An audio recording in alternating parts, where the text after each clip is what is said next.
Can you listen me? Today's topic is posterior triangle. Last time we have seen the anterior triangle of the neck.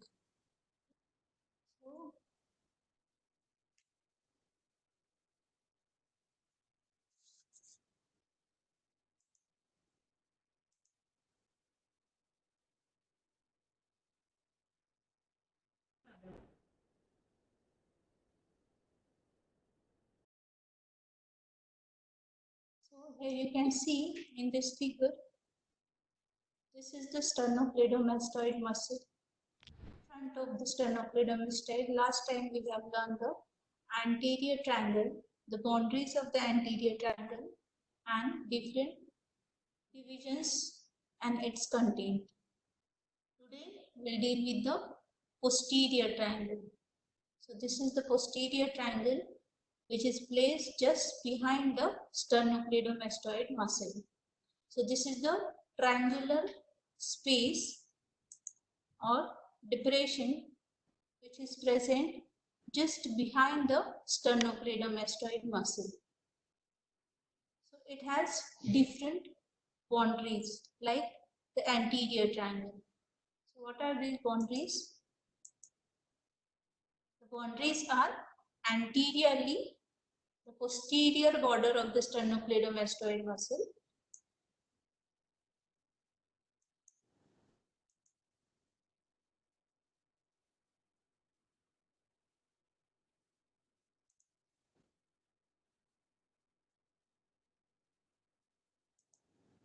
So in this figure you can see this will be the posterior border of the sternocleidomastoid muscle.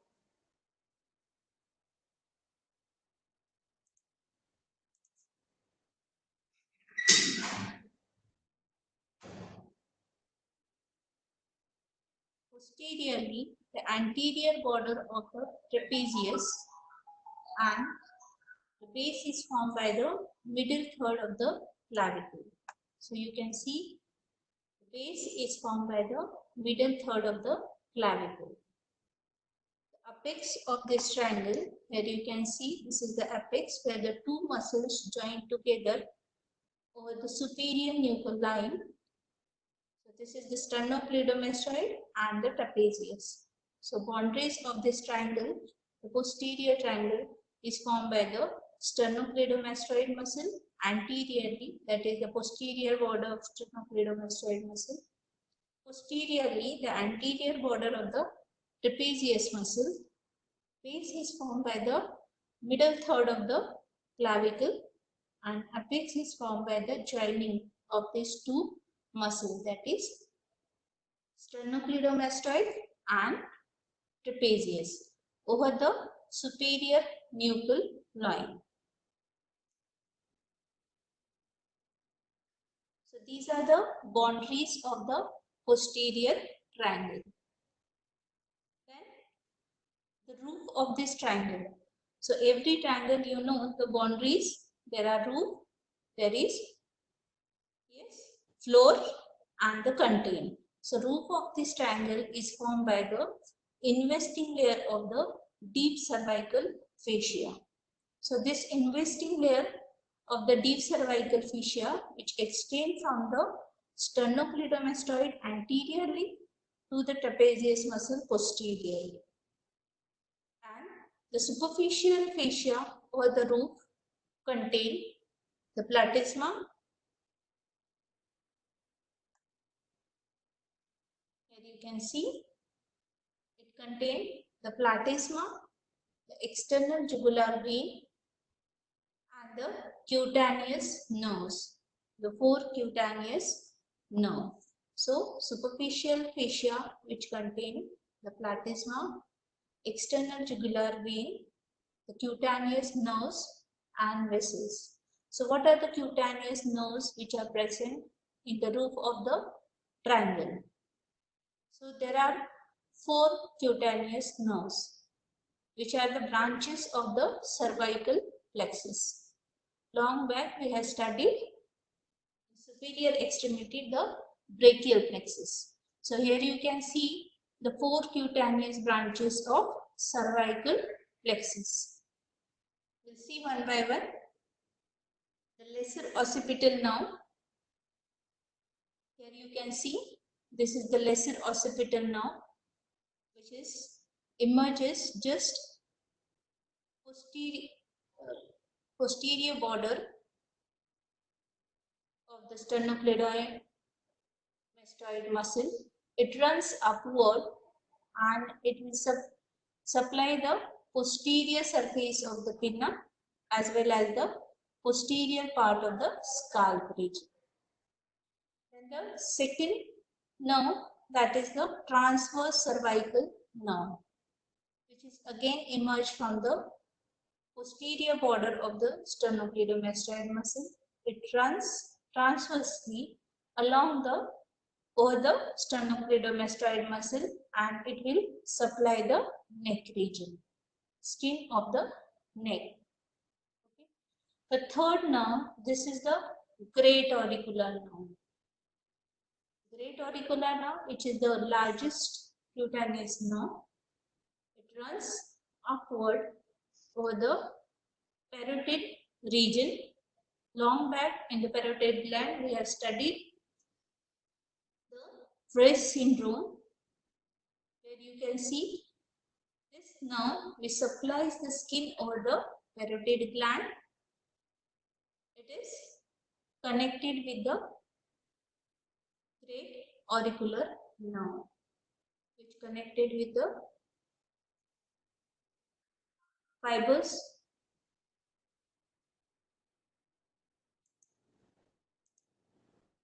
of the temporal nerve.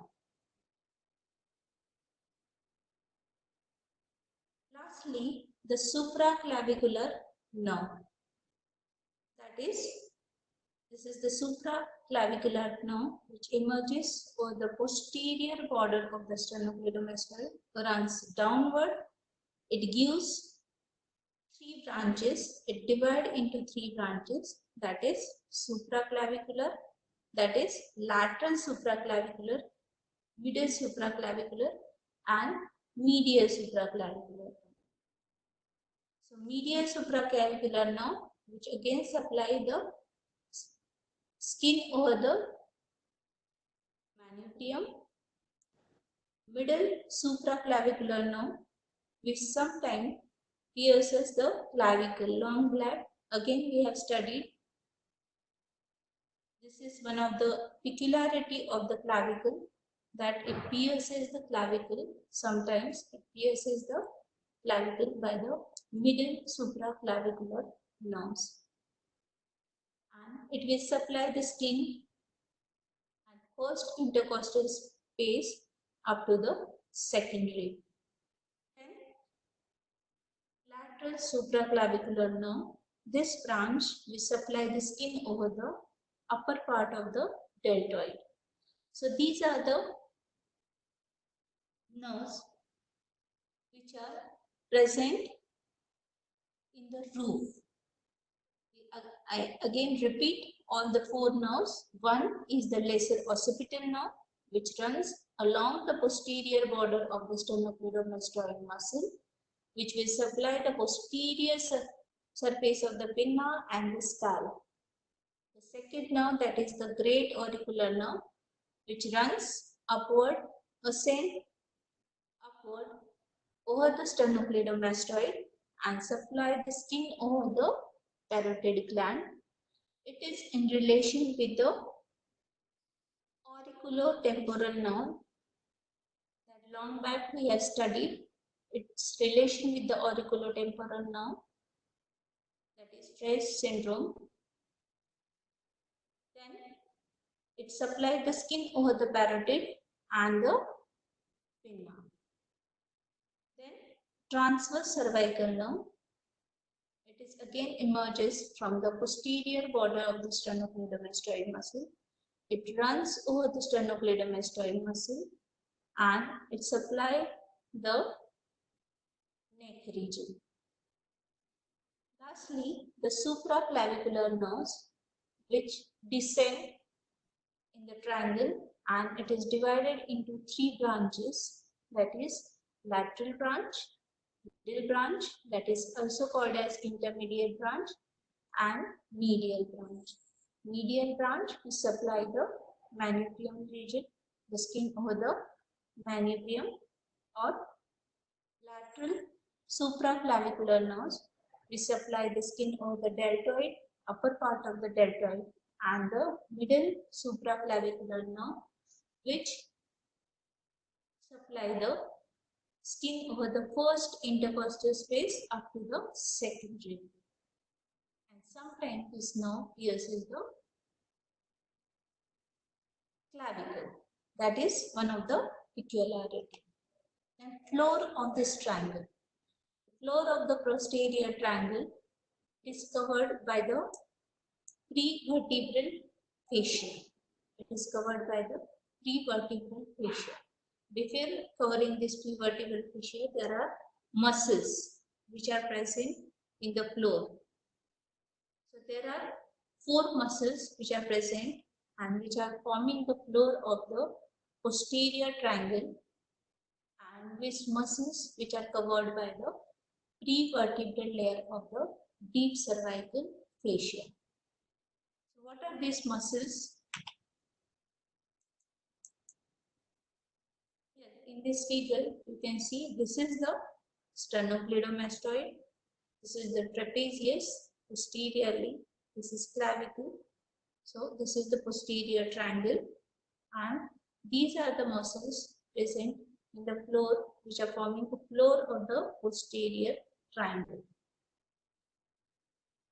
From above downward, there are splenius capitis.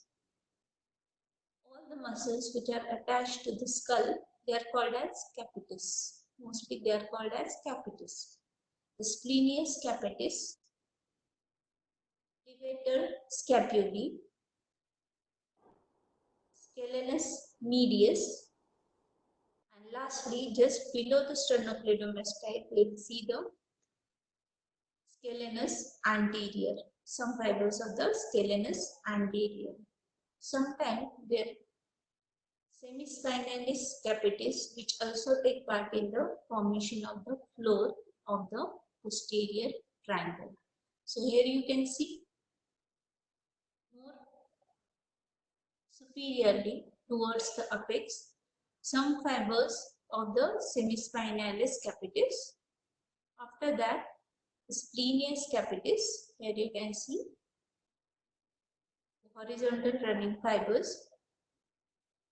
Then levator scapulae, then scalenus medius, and scalenus anterior. So these two muscles, you know, the scalenus anterior and medius, which are over the first rib, we have seen that. Then levator scapulae, we have seen over the scapula.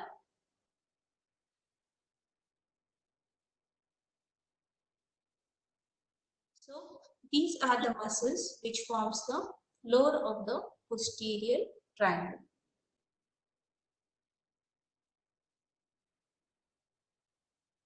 This posterior triangle is subdivided into two triangles. As we have seen, the anterior triangle is divided by the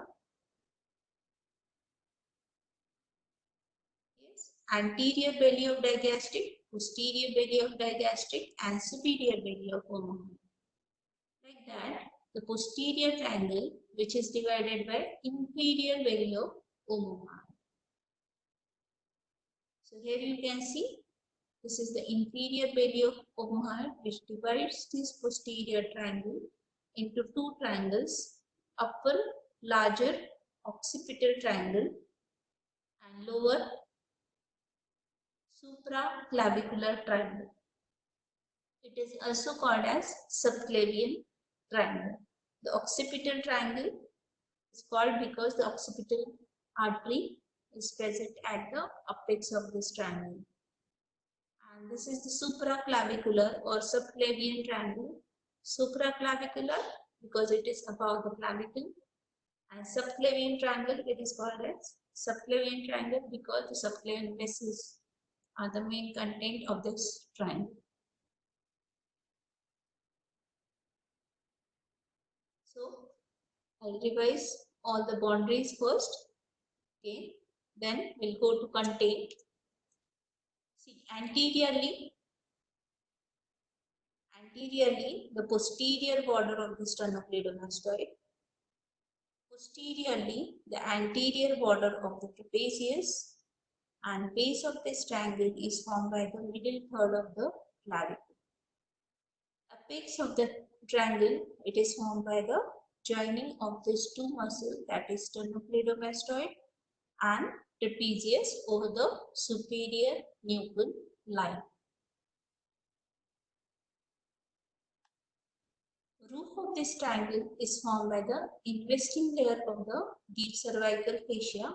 So this investing layer of deep cervical fascia which extends from the sternocleidomastoid anteriorly to the trapezius posteriorly. Superficial fascia in this region overlying the roof, mainly the skin. After that, the superficial fascia which contains the platysma, external jugular vein, and the cutaneous nerves and vessels. So, 4 cutaneous nerves we have studied. That is, these are the branches of the cervical plexus.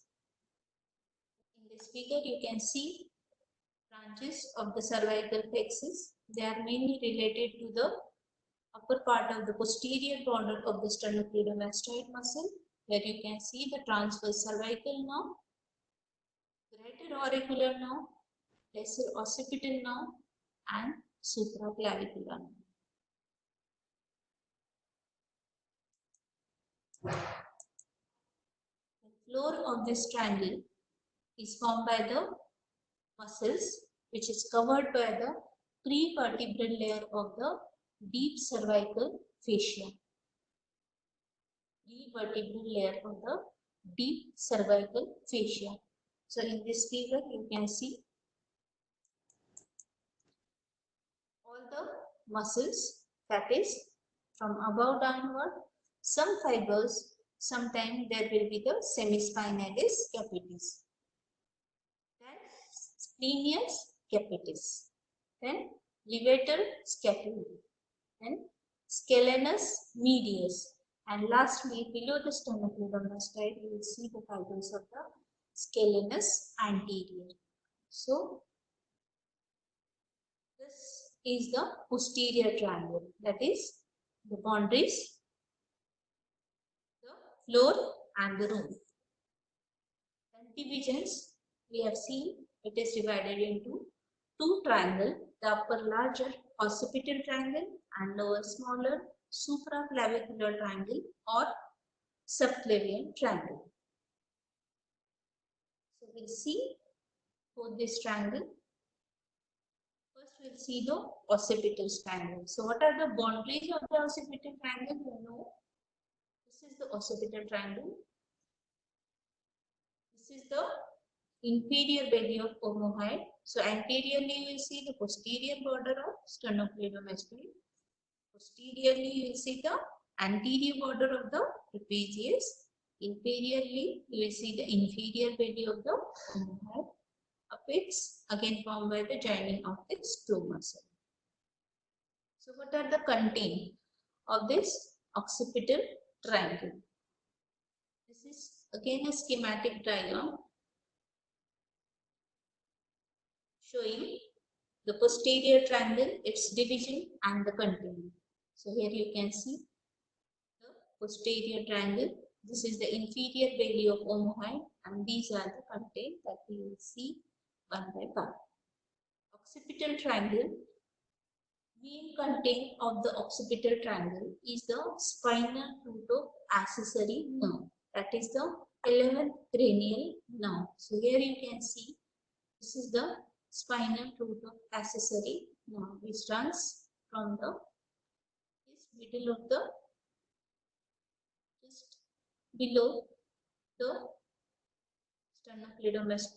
sternocleidomastoid. It pierces the sternocleidomastoid, runs downward, backward in the triangle, and it goes just below the trapezius. So this is the 11th cranial nerve, the spinal accessory nerve, which is forming the main content of the occipital triangle.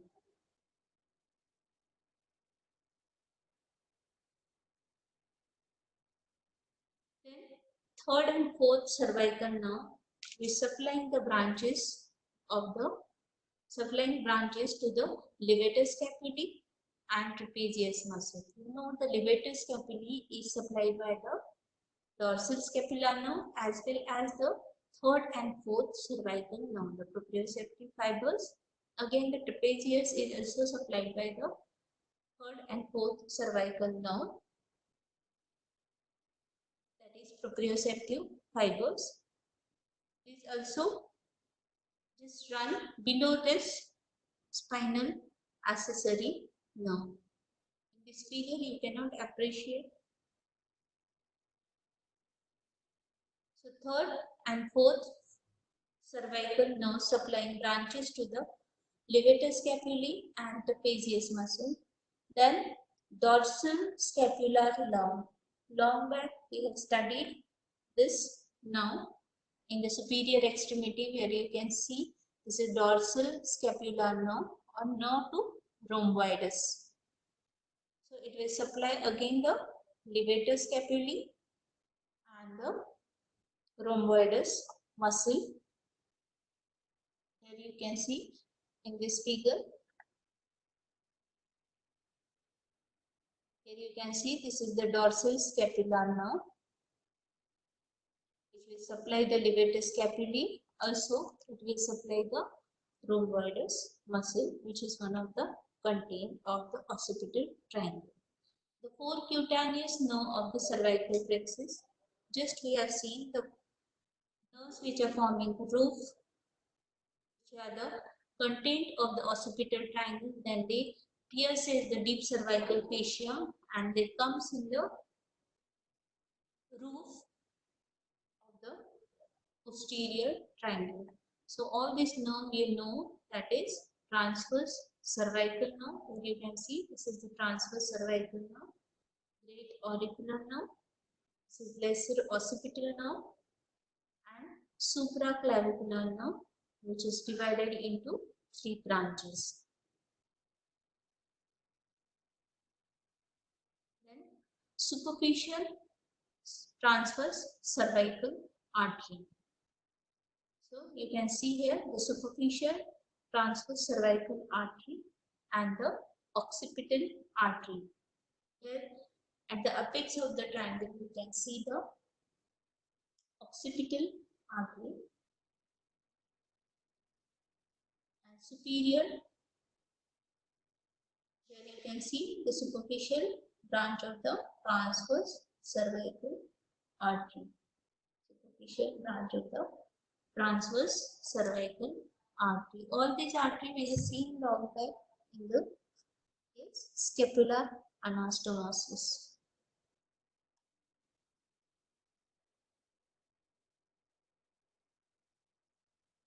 This is the figure where you can see here the external jugular vein, which is formed by the posterior external jugular vein, and here you can see it is formed by the posterior division of the retromandibular vein. We have studied long back. It is formed by the posterior division of the retromandibular vein. These are the tributaries forming the external jugular vein, which is drained into the subclavian vein. The second triangle we have seen. We revise this all content once again. The spinal root of the accessory nerve. We have seen here the spinal root of accessory nerve. This is one of the main content which run over the levator scapulae muscle. In this section, if you find this nerve which is running over the posterior triangle. You have to see over this nerve over the levator scapula. Then third and fourth cervical nerve supplying the branches to the levator capillary and the trapezius muscle. Dorsal scapular nerve which supplies the rhomboids as well as the levator scapulae. Then four cutaneous branches of the cervical plexus and superficial transverse cervical artery and the occipital artery.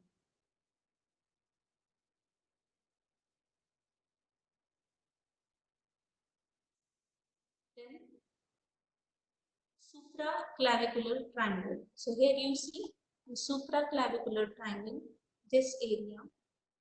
This is the supraclavicular or subclavian triangle. So the boundaries of this subclavian triangle anteriorly, posterior border of the sternocleidomastoid muscle. Superiorly, superiorly it is bounded by the omohyoid, that is inferior baliocomohyoid, and inferiorly it is bounded by the middle third of the clavicle. So what are the content of this triangle? Supraclavicular triangle mainly contain the third part of the subclavian artery. Third part of the subclavian artery. So we have seen this. This is the subclavian artery, forming one of the main content of the triangle.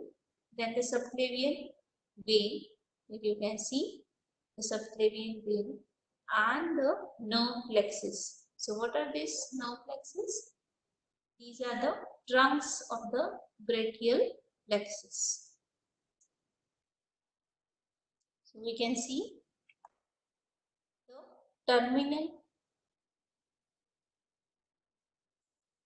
part of the external jugular vein with the three trunks of the brachial plexus. And the small nerves arises from it, that is dorsal scapular nerve, long thoracic nerve, dorsal scapular nerve. See here, this is dorsal scapular nerve which is supplying the rhomboids. It arises only from this trunk, that is C5. Then here you can see this is the nerve to subclavius. We supply the subclavius muscle. Then suprascapular nerve. This one is the suprascapular nerve. And the long thoracic nerve. So long thoracic nerve which will supply the serratus anterior muscle. Am I audible?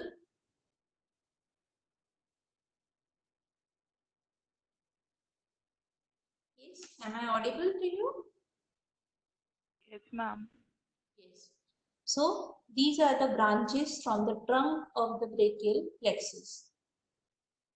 That is the dorsal scapular nerve, long thoracic nerve. We have studied this in superior extremity, all the brachial plexus. The nerve to subclavius and supraclavicular nerve. So where you are seeing supraclavicular nerve, which will pierces the clavicle, which is one of the capillarity, that is middle supraclavicular nerve, sometimes pierces the clavicle. Then there are the branches of the subclavian artery.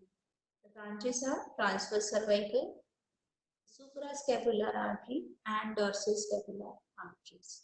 So transverse cervical and suprascapular artery, these are branches from first part, and the dorsal scapular artery, these are branches from the third part of the subclavian artery. These branches also we have studied the scapular anastomosis. And lastly, the lymph nodes. So These are the content of the supraclavicular triangle. So this figure, if you draw and practice the diagram, you can easily write the content of both these triangles. So here you find the main content of the supraclavicular and subclavian triangle. Here you can see the subclavian artery, then subclavian vein, its tributaries, that is external jugular vein, you can see here. Then you will see the trunks of brachial plexus, lower trunk, middle trunk, and upper trunk. From upper trunk, you will see the nerve to subclavius and suprascapular nerve. That is the what you see, what you remember by seeing this upper trunk, that is Erb's point, where the 6 nerves meet together at the upper trunk. Then the dorsal-scapular nerve, and there is also the nerve to serratus anterior. It is also called as nerve of Bell, which is not seen here, which is one of the content. Then suprascapular artery, and also some part of the transverse cervical artery, which is also the content of the subclavian triangle. So if you see this figure, above this area, that is the spinal accessory nerve. This is the safe zone where the nerves and vessels are present. Okay. And below this spinal accessory nerve, this is the unsafe zone for the neck surgeries.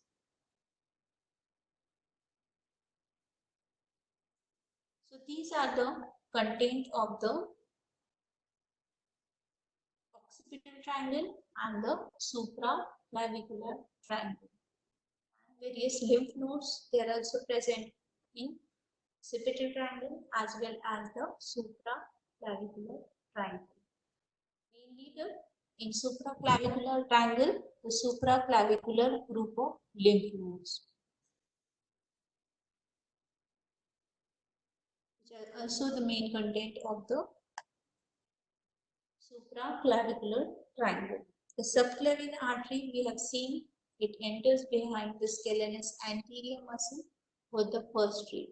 So if you remember the relations and the attachment of the first rib, you will see relation or the superior surface of the first rib, the subclavian vein, and just behind it the subclavian artery. So subclavian artery, it enters behind the scalenus anterior for the first rib.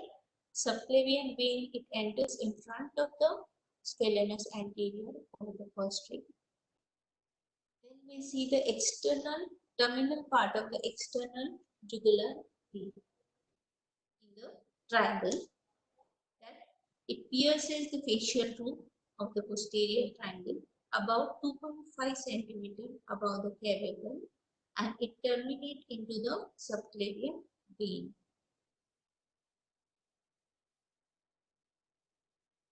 Then the arteries, that is suprascapular artery,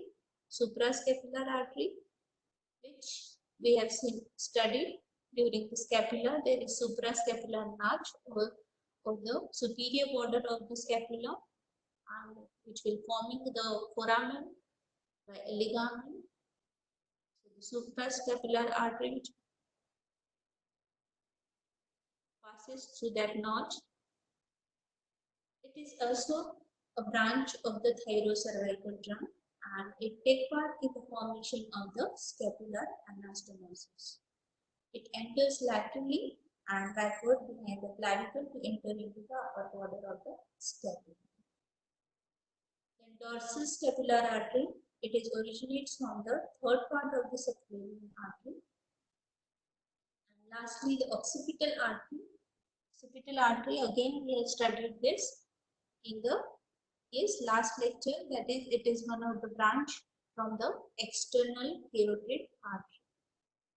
It is one of the branch from the external carotid artery. The lymph nodes.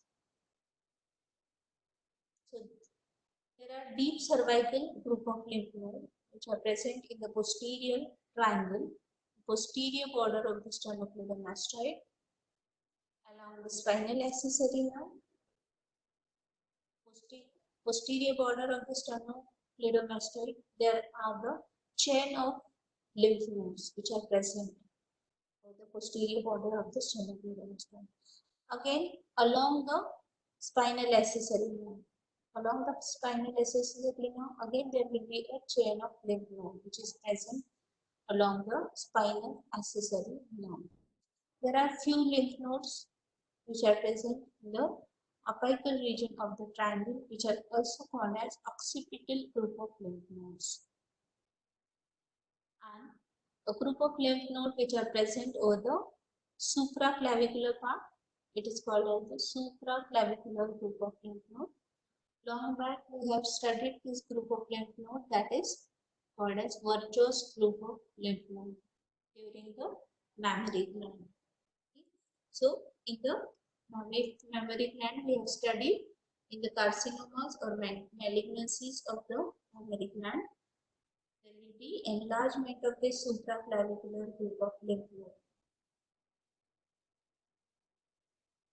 So all the significant content of the posterior triangle, they are located deep to the prevertebral layer of the deep cervical fascia, with exception that is one major content, the spinal accessory nerve, which is located just beneath the root, which will be the main content of the posterior triangle. So the prevertebral layer of the deep cervical fascia, it is like a carpet over the all four muscles, the floor muscle, that is splenius capitis, levator scapulae, and scalenus medius, scalenus anterior. Over that prevertebral layer of the deep cervical fascia, it is like a carpet. You see few words about the spinal accessory nerve, which is the major content of the posterior triangle. This nerve comes in the posterior triangle by piercing the sternocleidomastoid muscle. That is the posterior border of the sternocleidomastoid muscle. The nerve then runs downward and laterally parallel to the fibers of the levator scapulae muscle and goes below the anterior border of the trapezius and supply the trapezius muscle.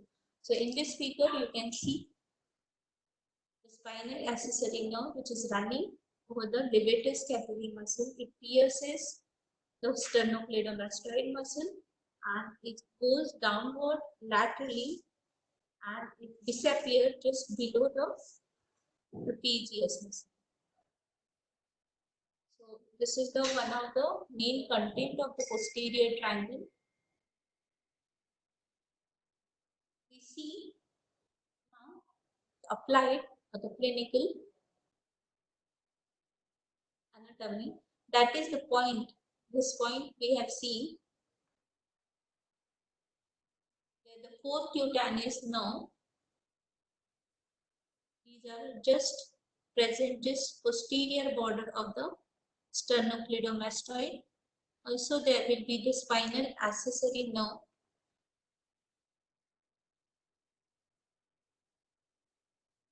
Here you can see which is present. This is referred as the nerve point of the neck. In cervical plexus nerve block, the anesthetic agent is injected at the site. So here you can see this is the needle, how it is injected at this point. Anesthetic agent is injected at the posterior border of the sternocleidomastoid, where all these nerve plexus are present. All the four cutaneous nerve they are present. And the commonest swelling in the posterior triangle is due to the enlargement of the supraclavicular lymph node. We have studied long back the suprascavicular lymph node. It is also called as Burchard's group of lymph node, which will be enlarged in the carcinomas of the breast. Then malignancies of the testes. Then we have seen it in tuberculosis, it will enlarge. So this enlarged group of lymph node, in this figure you can appreciate the enlargement of the lymph node, the supraclavicular group of lymph node. So during block dissection or the removal of this lymph node or biopsy of this lymph node, you have to take care of the spinal accessory nerve, which could be damaged for the posterior border of the sternocleidomastoid muscle. Then this is the cervical gel, which may be compressed the second part of the subclavian artery. In such case, the blood supply to the upper limb, it is reached through the anastomosis around the scapula. So this is again studied in thorax, cervical rib, how the anastomosis in the scapula, which can provide the collateral circulation, keep the cervical rib, which may compress the second part of the subclavian artery. So during superior extremity, we have studied how this collateral circulation happens. Then lastly, the right external jugular vein, which is examined to assess the venous pressure, because the right atrial pressure is reflected in it due to the absence of the wall and it is straight. So in this figure, we can see how patient is inclined at 45 degree, and we have to see the external jugular pressure because there is no walls and it's straight course. So it will give the idea of the right atrial pressure. So it is called as the jugular venous pressure. So these are some applied. This is the dissected part of the posterior triangle where you can find out this is the posterior border of the sternocleidomastoid. This is anterior border of the trapezius. This is middle third of the clavicle, and these are the cutaneous nerve. This is the transverse cervical nerve. This is greater auricular nerve. This is lesser occipital nerve, and these are the supraclavicular nerve, which is divided into three branches, that is lateral, this is middle, and this is medial. This is a small video